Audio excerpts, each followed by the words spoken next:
Hello, I'm Matt and welcome to Badger Workshop. I make quite a few boxes for different reasons, and it's always a scary part cutting them open. I tend to start by cutting on the long side, then a short side, flip it over and do the second short side. Then you've just got the one side left, which is only held on by a little slither of material. The trouble is, when you go to make this last cut, the gap wants to close up and you might not get the most perfect cut. Anyway, the other day on Instagram I saw With Bare Hands, I'll put a link to his Instagram account below, do this great little technique. I thought I'd have a go at doing it myself and just adapting it a little.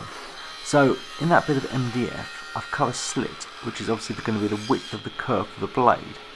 Then I cut down a little shim that I need to fit in that gap.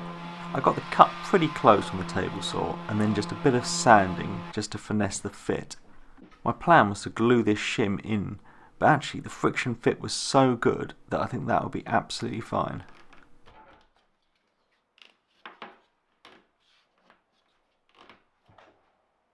I'm going to add one more thing, and that's a little block to the end of it, which will just make it easier to push through the table saw.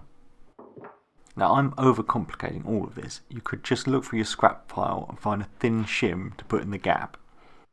But this is probably a little safer as the shim won't actually fall down into the box and you've got something to push against.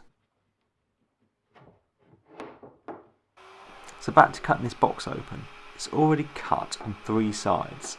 So this goes in the top and now I can push it through the table saw. Not only does it stop the gap closing up, but I've got something to push against as well. It makes doing this cut far less scary. Anyway, thanks for watching and please subscribe for more videos.